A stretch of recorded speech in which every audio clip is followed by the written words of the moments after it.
Grabe ang bigat mo naman. Ilang kilo bang lalaking to? Bulong ko habang hirap na hirap siyang inihiga sa kama niya. Mas magaan siya kanina dahil gising siya kahit papaano. Pero ngayon sobrang bigat niya na halos mahirapan akong iakit siya. Nang maihiga ko siya na maayos, napansin kong basa ng damit niya dahil nga sumuka din to at pawisan din siya. You are such a mess.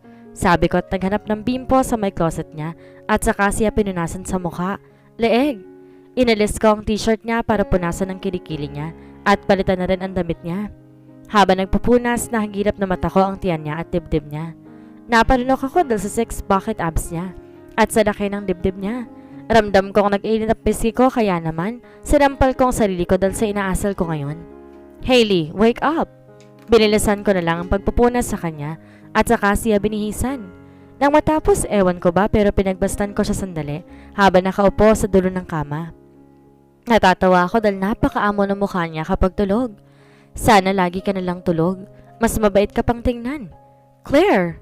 Nagulat ako na magsalita siya at pangalan ng babae ang binanggit niya. Claire, I thought. Pero hindi ako si Claire. Nagulat ako nang biglang may luhang tumutulo sa mga mata niya. Nananaginip ba siya? Claire, why did you do that to me?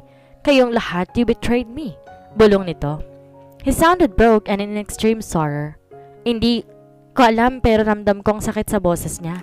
Ang lungkot na hindi ko alam kung saan ang gagaling. Aalis na ako pero bigla niya lang hinila ang kamay ko. Don't leave me, Claire, please. Sabi nito. Siyan, hindi ko natapos ang sinasabi ko dahil nagulat ako nung tumayo ito at hinila ako sa kama, saka ako niyakap na mahigpit. I am still rotten inside. Can you please stay? Sabi nito at saka ako mawala sa pagkakayakap sa akin at tumitig sa mga mata ko. Ang bilis ng tibok ng puso ko sa kaba. Siyan, nagkakamali ka. You're drunk. Hindi ako si... I still love you, Claire. I can't believe I still love you. Ngiti niya sa akin. Hindi ako nakaimik sa narinig ko at mas lalong hindi ako makagalaw dahil bigla naman siyang lumuha. I miss you so much. Bulong niya. Hindi ko alam kung bakit bigla ako naluha dahil sa naging reaksyon ng mukha niya. Dahil ba pareho lang kami? I miss Harold a lot at alam ko kung gaano kasakit ang mamiss ang taong mahal mo na hindi mo na pwedeng makita pa. Hindi ako makapaniwalang nakikita kong side na ganito si Sian. Hindi ko alam kung sinong babaeng sinasabi niya pero isa lang alam ko. He loves her a lot. Sino kaya ang babaeng nasa picture? Nakatitig pa rin si Sian habang naluluha-luha pa din. I am just observing him nang biglang maglapat ang mga labi naming dalawa. I was busy thinking what happened to him that I did not realize he was about to kiss me. Sian! Tulak ko sa kanya nang bigla niya ako ihiga sa kama. I was too shocked that I couldn't move. The fact na malakas pa rin siya kahit palasing siya. Sian, what are you doing? Tanong ko na magdama ang mga mata namin. I saw loneliness in his eyes na halos doon na lang ako nakatuon. Claire, please stay. Malungkot na sabi niya ulit at hinalikan ako. Napakabigat niya. Hindi ko alam pero I just let him kiss me. Hindi ko alam kung bakit. Maya't mayabay bigla siyang tumawa at biglang tumayo ang mga balahibo ko. Sian? Sabi ko at hindi ito kumibo. Nakapatong pa rin siya sa akin at sinubsob niya ang ulo niya sa leg ko. Just stay here with me. Let me sleep with you like this. Sabi niya at sinubukan ko man siyang itulak pero napakabigat niya at mas lalo pa siya nagpapabigat. Please, Claire.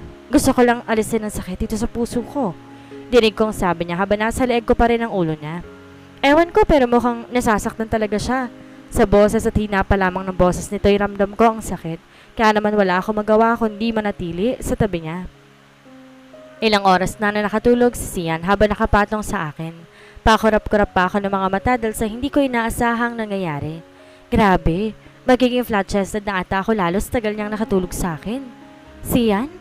Bulong ko ng paulit-ulit habang tinatapik-tapik ko ang likod niya ng dahan-dahan. Sinisiguro kong tulog siya bago ko siya itulak pagilid. Ayoko namang magising siya na nandito ako sa kwarto at saka paano ko ipapaliwanag sa kanya na siya tong namilit sa akin na manatili dito. Plus, sigurado akong tatanungin niya rin ako bakit hinayaan ko siya. Nahilaan ako at tumabi sa kanya. Ay, napakasakit niya sa ulo. Nang masiguro kong tulog mantika na siya, dahan-dahan ko siyang itinulak sa may tabi ko at umalis ng tahimik sa kama. Halos magpigil hininga pa ako, wag lamang siyang magising. Pakiramdam ko kahit hininga ko'y magigising siya. Nakatayo ako sa dulo ng kama niya at may hinahon siyang pinagmamasdan. I am wondering kung sino ba si Claire at ano ba ang relasyon niya dito kay Sian. Huminga ako ng malalim at inisip na hindi ko na dapat pang iniisip kung sino man ang babaeng yun sa buhay niya. Dahan-dahan ko na lang siyang kinumutan at saka nagpunta na ako sa kwarto ko. Umaga na nandito ako ngayon sa kusina. Naghahanda ako na umagahan nang biglang bumaba si Sian na ang gulo-gulo pa ng buhok niya. Our eyes locked. Napatitig siya sa akin at ilang minuto, nilayo ko ang tingin ko sa kanya. Ang awkward kasi. Sigurado naaalala niya ang nangyari kagabi. Heist. Napapikit pa ako sa sobrang awkward. Iniisip ko pa lang yung nangyari kagabi. Hindi ko na alam ang gagawin ko.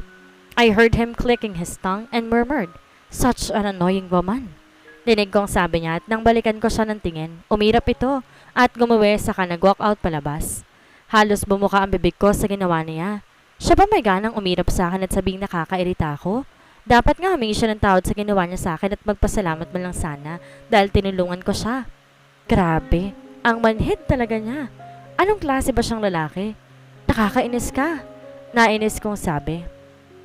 At gusto ko siyang bukatukan at sigawan.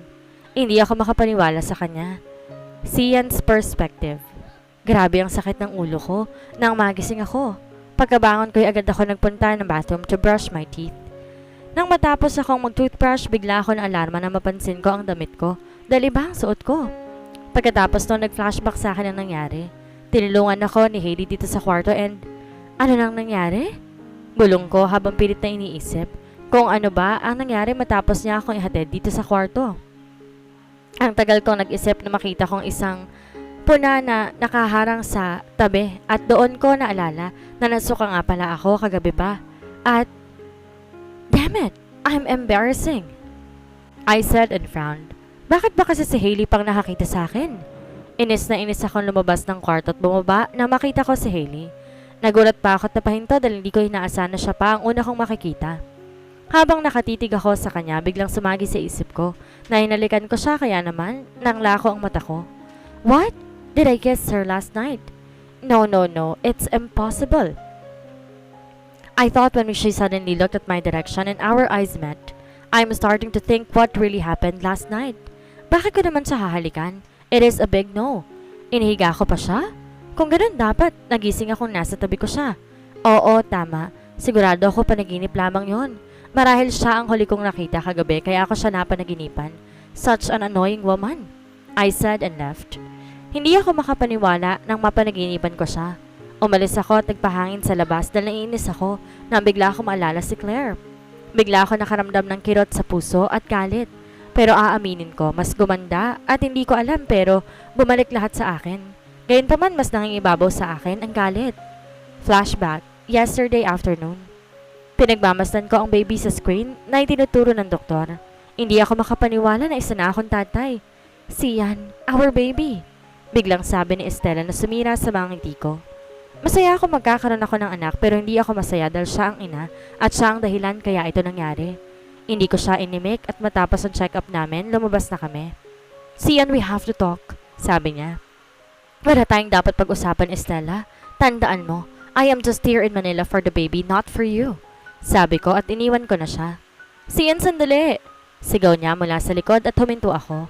I glared at her that she looked scared. Do not ever call my name, Estela. Remember, you drugged me. I exclaimed and she could not utter a word and let me walk away. Sa sobrang inis ko, nagpunta ako sa isang coffee shop but unfortunately, nagkasalubong kami ni Leon. Sian? Sabi nito. Anong ginagawa mo dito sa Maynila? Dagdag niya. None of your business. Malamig kong sagot at aalis sana ako para maghanap ng mauupuan nang biglang may pamilyar na boses akong narinig. Leon, saan sunod na punta mo at biglang napahinto ang babaeng kasunod ni Leon nang makita ko. At hindi rin ako makapaniwala na makita ko kung sinong kasama niya. Kasama niya si Claire, the only woman I ever loved, my ex. Hindi pa rin nagbabagong itsura niya. She is still as stunning as before. Pero hindi ko inaasahan na makikita ko siya kasama pa itong si Leon. Ngumiti si Claire sa akin at parang masaya pa siya. Sian, it's nice to see you again. Kamusta ka? Hindi ko kaya magpanggap na parang walang nangyari noon. At kung ngumiti siya parang baliwala lang sa kanila ang ginawa nilang panloloko sa akin. Hindi ko na siya pinatapos at tumalis na lang ako sa coffee shop.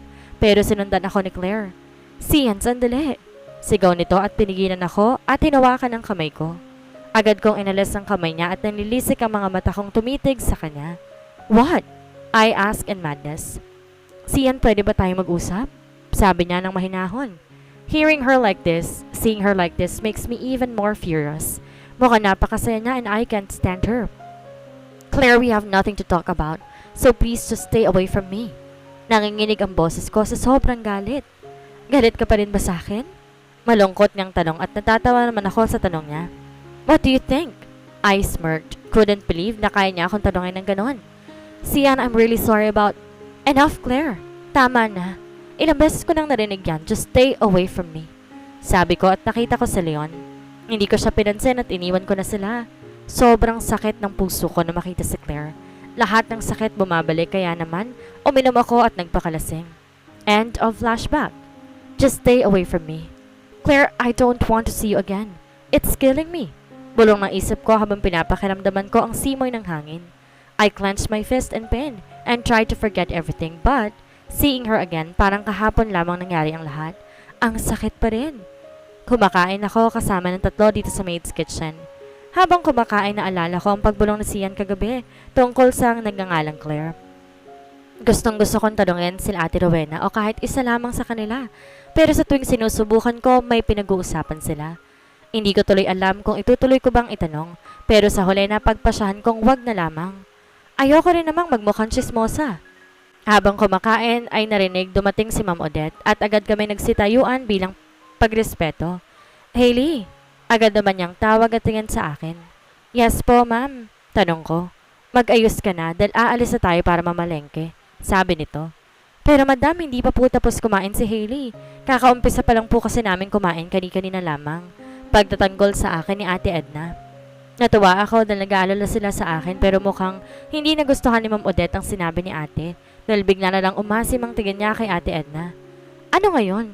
Kasalanan ko ba kung hindi kayo maagang nakapagluto?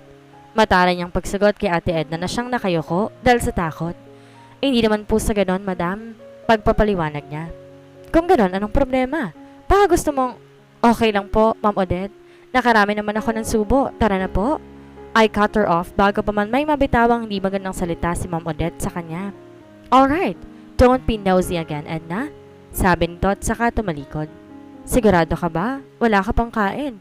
Pag-aaral lang bulong sa akin ni Ate Rowena. Inaplos ko naman ang braso nito at nginitian.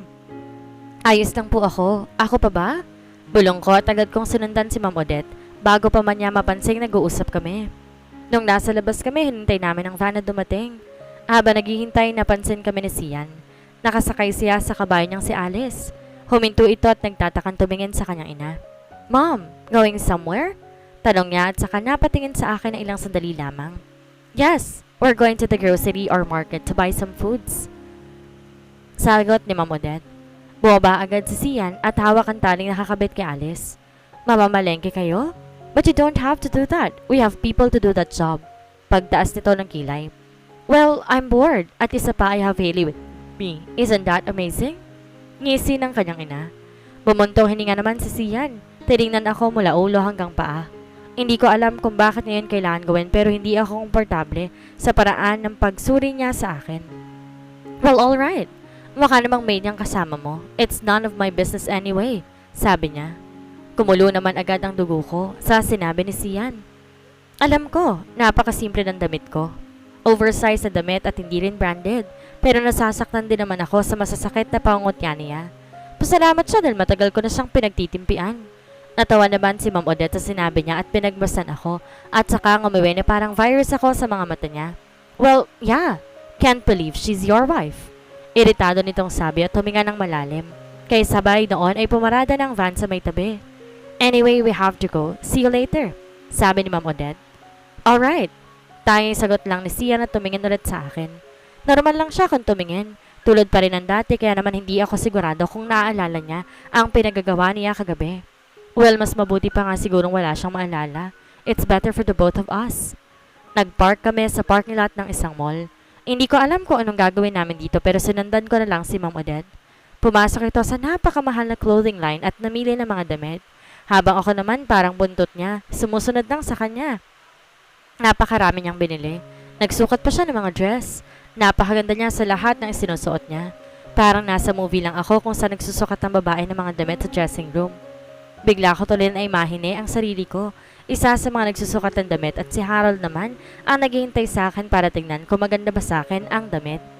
I like that, Hailey. Ang ganda mo dyan, Kurt said as I went outside the dressing room, wearing a white dress. Ngiti-ngiti ako sa kanya habang nahihiyang tinititigan ang sarili ko sa salamin. Hailey! Hailey! I was pulled into my reality when I heard Sian's mom's voice. Naputol agad ang imahinasyon ko at hindi ko alam. Napapangiti pala ako. What are you smiling at? Bingi ba? Hawakan mo to. She uttered and threw me the clothes she chose. Opo, ma'am. Sabi ko sa kanya at sinundan sa may counter para magbayad.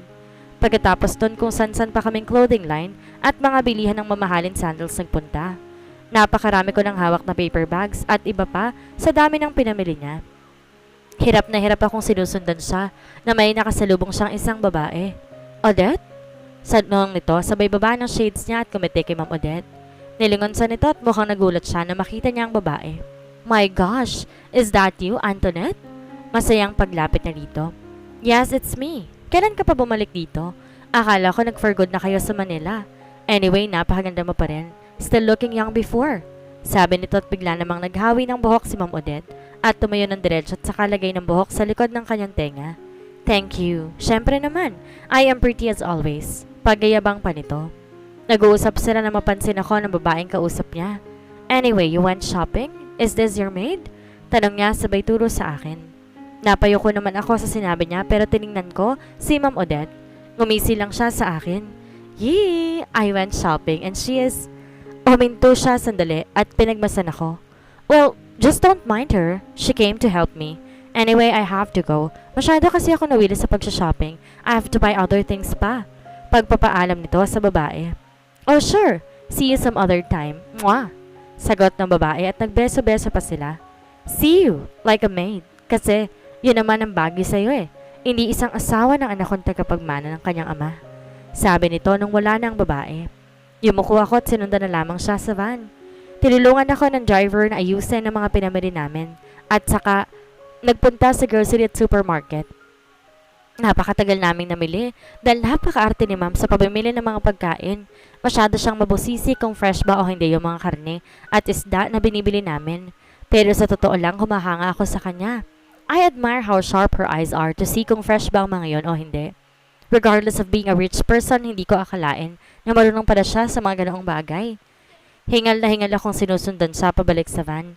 Halos mapuno na nga namin lahat ng space sa van at napakaraming karton at mga kung ano-anong pinamili niya. Kahit sa backseat na puno na rin. Matapos namin ayusin ang mga pinamili at sasakay na sana ako nang bigla akong pinigilan ni Ma'am Odette. Oh my gosh, Shaylee. I think I left my phone sa huling na pagbilhan natin. Can you check it for me? Mahalaga yun sa akin. Tarantang sabi niya sa akin. Agad naman akong tumango at tumakbo pabalik sa huling na pagbilhan namin. Nagtanong-tanong ako pero wala daw silang nakita. Hindi ko alam kung paano ba ipapaliwanag kay Ma'am Odette dahil sigurado kukulo ang dugo niya kung hindi ko yun mahahanap. Pero bumalik ako para magpaliwanag. Ang kaso nga lang, wala na doon ang van. Hinanap ko sila sa kung saan-saan pero hindi ko sila mahagilap. At alam ko, baka na ito ni Ma'am Odette. Kaya ba gusto niya kaming dalawang mamalengke? Dahil ito na ang plano niyang mangyari? Naiiyak ako dahil wala akong dala ni kahit magkanong pera. O yung cellphone ko. Hindi ko alam kung paano ba ako makakabalik sa ranch. Napakalayo ng dinaanan namin, pero memoryado ko kahit papaano ang mga dinaanan. Wala ako ibang maisip kundi ang maglakad pabalik doon. Kaso, sobrang sakit ng mga paa ko at medyo nahihilo pa nga ako. Pero tiniis ko pa rin ang sakit ng paa ko at nagpatuloy sa paglalakad. Pero mukhang naliligaw ata ako eh. Hindi ko na matandaan ang ibang dinaraanan namin. Pilit kong pinigilan ang pagpatak ng aking mga luha dahil ayokong pagtingin ng ako ng mga tao. Dahil ngayon pa nga lang pinagtitinginan na nga talaga nila ako. Hindi ko alam ang gagawin ko. Nang bigla, bumuhos ang ulan.